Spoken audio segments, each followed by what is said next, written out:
Mega Noticias con Paco Ramírez.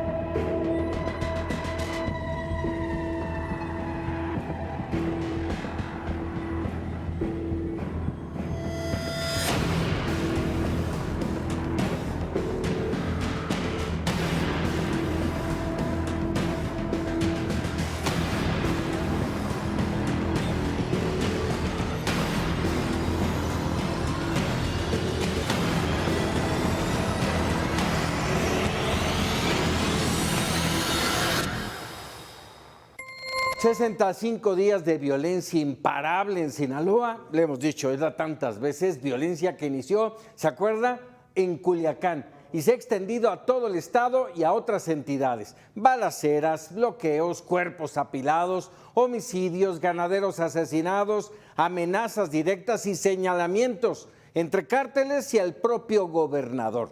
Los sinaloenses viven en el amago de la inseguridad, comercios y escuelas cerrados, familias con enorme terror de salir a la calle y las autoridades sumidas en el silencio, en la incapacidad. Pero todo está bien, vamos avanzando, es un pleito entre cárteles, como si eso fuera motivo de tranquilidad. Hoy prácticamente ya le aprobaron facultades de investigación a la Secretaría de Seguridad Federal, convirtiéndola en una supersecretaría. Esperemos que ahora sí empecemos a ver resultados en Sinaloa, en Tabasco, en Guerrero, en Chiapas, en Michoacán, en Tamaulipas, en Morelos y muchos más. Porque de los abrazos no balazos, ya sabemos, fueron un fracaso. Hoy finalmente Ken Salazar se quitó la mordaza, el embajador fue severamente crítico de lo hecho por su amigo López Obrador. México, dijo, se merece vivir sin miedo. Vámonos a Sinaloa, allá se encuentra José Ángel Arellanes. Adelante, José Ángel. Estamos en un momentito ya con José Ángel Arellanes para que nos platique de todo lo que está pasando en Sinaloa. Es preocupante, déjeme decirle, lo comentaba ya hace un momento, la gente, la familia, no pueden salir 6, 7 de la noche, pareciera que han prácticamente montado un estado de sitio, una situación en la que todo mundo se encierra en sus casas ante el riesgo de enfrentarse a una balacera, a una bala perdida, al incendio de algún lugar, a los bloqueos con tráileres. Y eso no solamente es Culiacán, es prácticamente en todo Sinaloa, Mazatlán. Lo más reciente es lo que han ido ocurriendo en todas estas situaciones. Recuperamos, José Ángel Arellanes, ¿me escuchas? Adelante.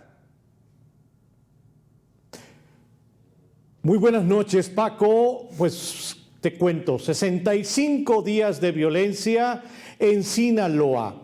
Lo peor ha ocurrido aquí en Culiacán, pero se han afectado municipios como Elota, San Ignacio, Cozalá, lo has dicho bien, Mazatlán, Concordia, Navolato. Son estos municipios los que más han sufrido los embates de la violencia. Te cuento que tan solo hoy fueron 14 muertos, 7 encontrados por la carretera cerca de una comunidad que se llama Laguna de Canachi, en el kilómetro 119 de la carretera de Cuota. 2 más un poco más adelante de este mismo lugar y otros en el Carrizalejo, Sindicatura de Sinaloa, también perteneciente al municipio de Culiacán, al igual que otro más en Costa Rica y otro más aquí en la ciudad. Es el recuento hasta este momento y siempre lo preciso porque las cifras han cambiado drásticamente. Y es que la violencia ha causado sendos daños en muchas de las actividades que se viven aquí en la ciudad. Lo vimos, se canceló el grito de independencia. Se canceló apenas hace unos días la Feria Ganadera, una de las fiestas tradicionales donde se hace una gran derrama económica para la ciudad. Esto traerá más daños económicos que ya se estiman arriba de los 20,000 millones de pesos. Te cuento sobre esta cifra trágica, sobre estas cifras de la violencia. En estos 65 días van 407 muertos, 9 feminicidios y el robo de vehículos se disparó hasta el cielo. 1,171 robo de autos. Y estas son las cifras oficiales. 295 desapariciones forzadas. En estos crímenes te puedo contar que uno de los más conocidos es el asesinato de Faustino Hernández, el presidente de la Unión Ganadera Regional. Y apenas ayer dábamos a conocer el asesinato de uno de los líderes de los ganaderos en el municipio de San Ignacio, Ramón Velázquez, que han dicho las autoridades que hasta el momento el cuerpo encontrado en el Espinal Elota no ha sido reconocido oficialmente, que le tendrán que hacer pruebas de ADN por lo dañado, los daños que le ocasionaron al cuerpo de esta persona. Además, claro, tenemos el asesinato de Simón Malpica, quien fuera secretario de Seguridad Pública en el puerto de Mazatlán. Entre las detenciones, además de los líderes, muy recientemente, lo que cuestiona mucho el involucramiento de los ministeriales en las actividades delictivas, se detuvo a un ministerial con un auto robado, que incluso habían fraudeado al seguro porque el auto era de su hermano. Fue detenido por la Guardia Nacional. Apenas hace unos minutos, por cierto, el ejército anuncia la llegada de más fuerzas especiales, después de los que te decía que había como 10,000 elementos aquí en Sinaloa. Es una situación que no termina porque hasta este instante no se ha recuperado la vida nocturna. Los restaurantes, más del 90%, siguen cerrando a partir de las 8 de la noche. La gente deja el centro de la ciudad más o menos a esa hora y se refugia en sus hogares en la búsqueda de protegerse entre esas 4 paredes de su casa. José Ángel, más allá de que no se haya recuperado la vida nocturna, no se ha recuperado la paz en Sinaloa. Ya no digas en Culiacán, en todo Sinaloa. Es correcto, y bueno, porque también se ha afectado, por decir algo, la vida cultural, la vida académica. Hasta este momento, aunque las autoridades han dicho que el 80% o un poco más de los alumnos en la ciudad han regresado de manera presencial, recientemente damos a conocer aquí en Mega Noticias que más de 100 escuelas, sobre todo en comunidades rurales donde hay todavía violencia, no han abierto por una razón: no dejan pasar a los maestros y maestras, o dos, hay tanto riesgo de un enfrentamiento en cualquier momento que los padres y madres de familia han dicho que no vayan a la escuela. José Ángel, te agradezco el reporte, nos mantenemos pendientes de esto que ya son 65 días de agobio de violencia en Sinaloa. Muchas gracias, muy buenas noches. José Ángel Arillanes, déjeme establecer comunicación ahora con Raúl Ibáñez, él es empresario, expresidente de Canacintra allá en Sinaloa. Muchas gracias por estos minutos para Mega Noticias y de entrada te preguntaría, por supuesto, Raúl, darte las buenas noches. ¿Qué momento está viviendo Sinaloa? ¿Es una narcoguerra? Buenas noches, Paco. Te agradezco mucho la oportunidad y un saludo a tu auditorio. Mira, efectivamente, la verdad es que la vida económica, la vida social, cultural, lo dijo muy bien José Ángel, se limitó. Específicamente hablando del sector empresarial, que yo pertenezco a él, te quiero decir que efectivamente hay un rezago económico grave. No sabemos todavía los alcances. Lo que te puedo señalar es que efectivamente los negocios limitaron sus horarios de trabajo, algunos cerraron de manera temporal y otros de manera definitiva. Eso implica un retraso económico en el Estado que ya veníamos sufriendo, Paco. Hay que recordar que la agricultura vivió un momento crítico porque no se le cumplió, sobre todo en el maíz, en los precios del maíz, la promesa que había hecho el gobierno federal con los agricultores. Y aparte, la construcción se ha caído. Te quiero decir que en relación al 2023 ya llevamos una pérdida de 4,200 empleos, Paco. Eso significa un rezago económico, insisto, que no sé para cuándo se pueda recuperar. Caray, vaya circunstancia. Déjame preguntarte, Raúl, esto ¿en algún momento lo habían vivido ustedes? Vamos, el pleito entre cárteles lleva muchos años, pero lo que se está viviendo hoy...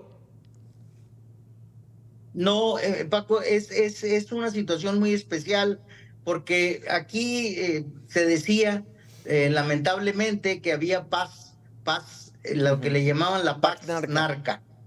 Así es, y evidentemente era porque un solo cártel era el que tenía el control absoluto de la zona.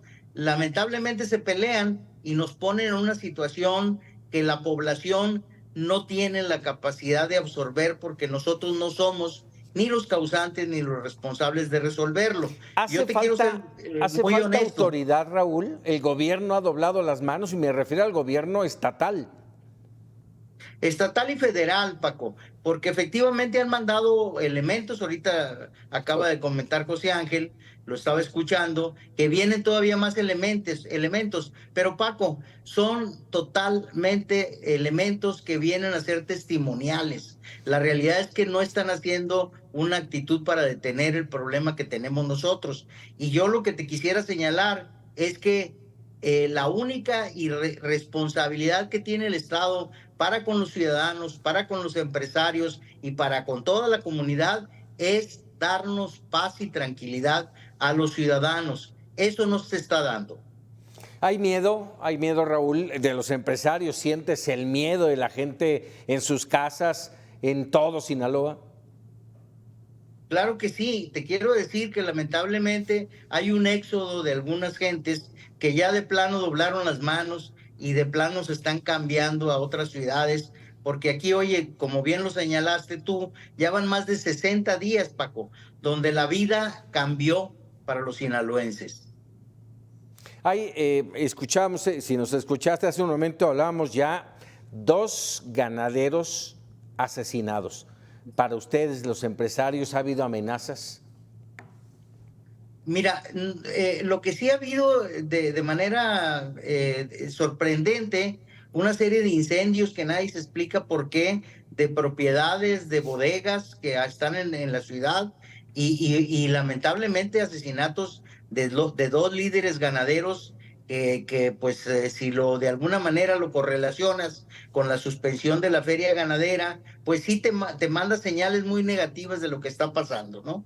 Evidentemente sí debe haber gente que está amenazada. No lo dicen, Paco.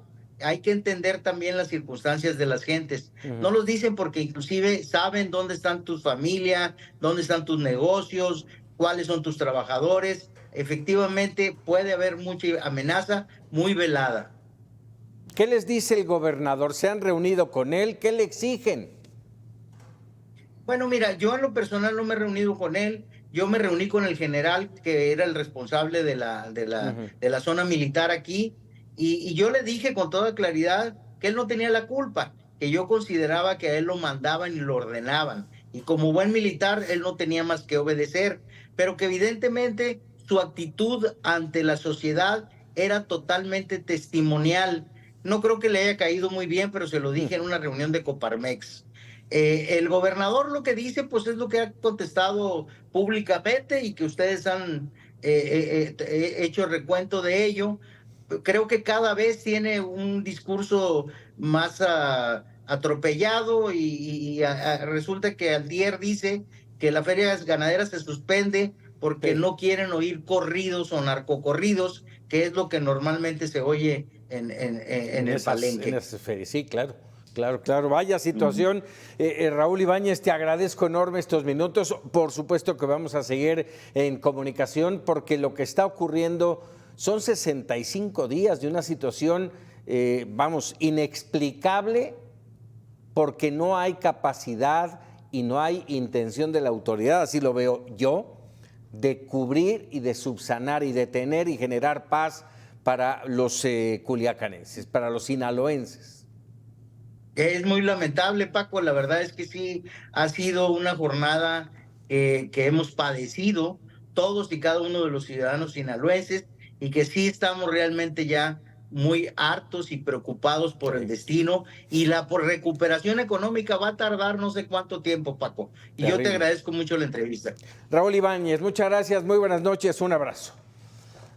Y bueno, igualmente, hasta luego. gracias. Y en este entorno lamentablemente de violencia, en Guerrero fue detenido el teniente del Ejército y Fuerza Aérea. Escúchelo bien, teniente del Ejército y Fuerza Aérea, Germán Reyes, este hombre que aparece ahí en su pantalla, quien estaba como encargado de despacho de la Secretaría de Seguridad Pública de Chilpancingo.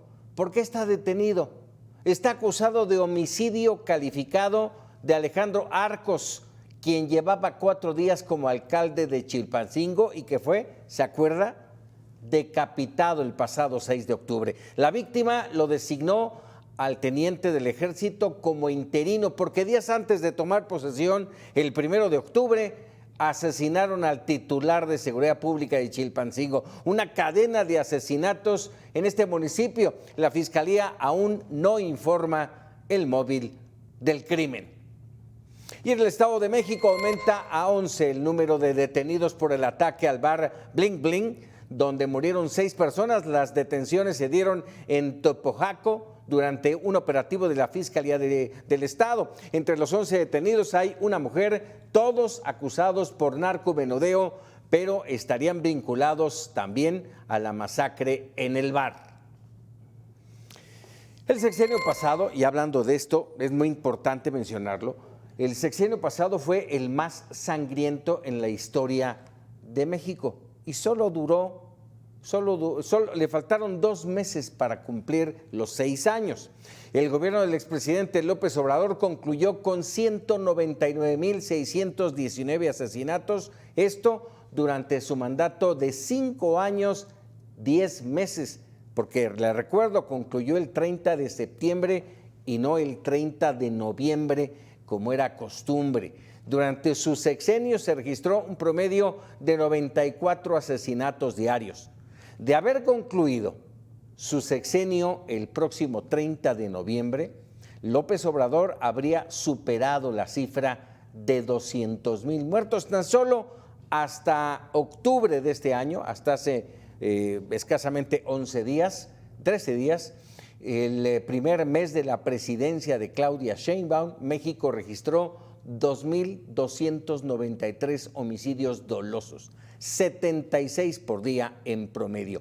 En comparación con los 2 últimos sexenios, con Felipe Calderón se registraron 120,463 y con Enrique Peña Nieto 156,066. Terrible lo que está pasando en México, más allá de López Obrador, de Peña Nieto, de Claudia Sheinbaum, lo que está pasando es terrible. Está ensangrentado el país y parece ser que nadie le importa ni hace nada. Y en este entorno, déjeme decirle, y lo comentaba yo al inicio, el embajador de Estados Unidos en México, Ken Salazar, bueno, se quitó la mordaza este miércoles y declaró que el pueblo de México merece vivir sin miedo. Reclamó que no se puede mentir al pueblo al decir que todo está bien cuando la realidad es otra. Ahora vemos las realidades que están pasando en Sinaloa, Culiacán, en los alrededores de Culiacán. Las muertes que se ven donde quiera.